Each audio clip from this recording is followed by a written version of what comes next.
Good afternoon, everybody. Hope everyone out there is doing well. I am doing another devotional today, and the book that I am going to be in is called A Right Side Up Attitude in an Upside Down World.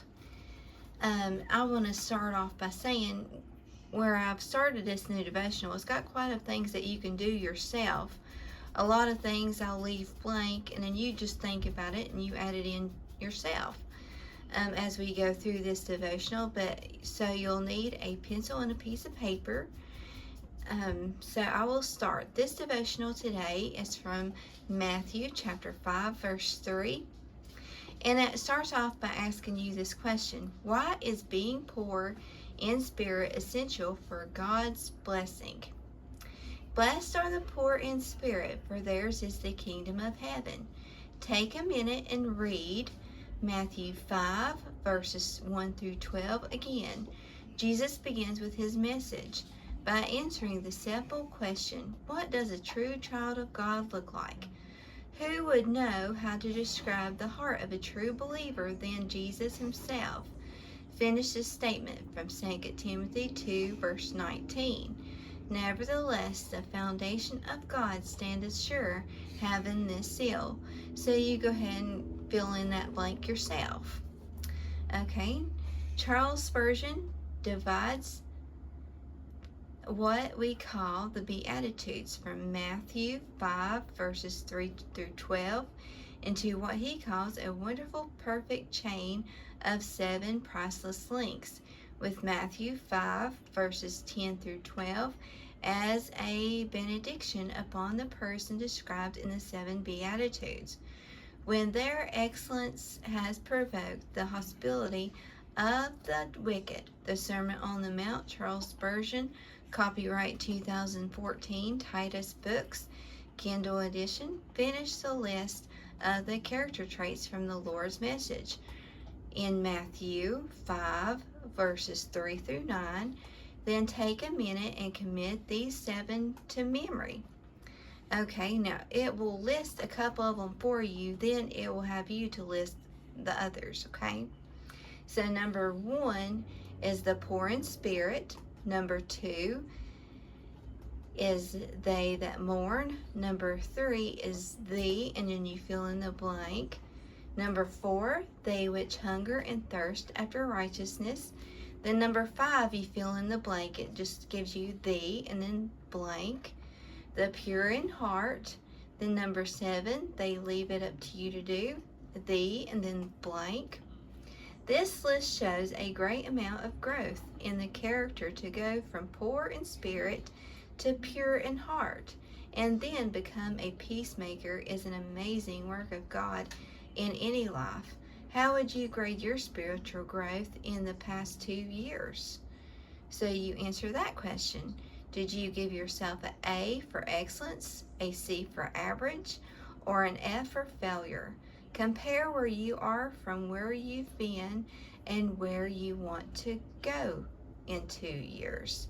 So you just write there what you would like to be and where you would like to be in your growth of the Lord in 2 years from now. The conditions necessary for entering into God's kingdom are a vital part of the character of those who live in God's kingdom. They being with those who are poor in spirit, which simply described is someone who admits their own spiritual poverty, realizing that they have nothing or are nothing and can do nothing to earn God's favor. You know you are poor in spirit when you see your emptiness, helplessness, and devastations of all the judgment your sinfulness has accumulated, including hell itself. Those who are blinded to their own worthlessness are proud and do not understand this kind of brokenness before God. Write out Ephesians 2 verses 8 and 9 and explain how it underlines or highlights this foundational truth. So you go ahead and fill that out. What is Christ's promise to those who admit their spiritual needs? The kingdom of heaven, think about it. Wouldn't you rather be part of the kingdom of heaven than any kingdom that exists here on earth? I will start a list of the blessings of God's heavenly kingdom compared to an earthly kingdom, and then you do add it for yourself. Now, thank God for his willingness to offer to us the undeserved privilege of being part of his kingdom. So right here they made two lists. The first list they called Heavenly Eternal Kingdom. God is there. So you go ahead and fill out your part there. And in the second part, it says Earthly Kingdom, temporary. Sin is there. So the first right side up attitude needed in our lives is to be part of this wonderful kingdom of heaven, is to be poor in spirit. How would you describe your own spiritual poverty before God? How does the gospel message help you realize your own helplessness before God? Okay, so you go ahead and answer that question for yourself. Now at the bottom here, it gives you something.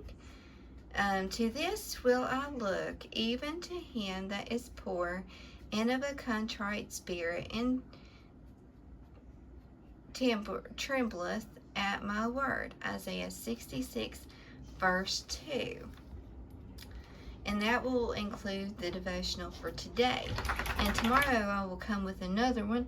I hope y'all enjoy these. And to be able to fill these out for yourself, it kind of helps you get into the Word of God and get you out from out of your own comfortableness in life, and kind of just put you out there to figure out things yourself. And you grow in the Lord as you search the scriptures for yourself.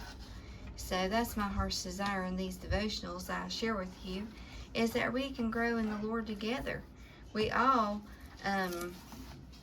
need to grow in our lives as Christians each and every day. We need to get closer and stronger to the Lord, and that's my heart's desire as I share these with you all.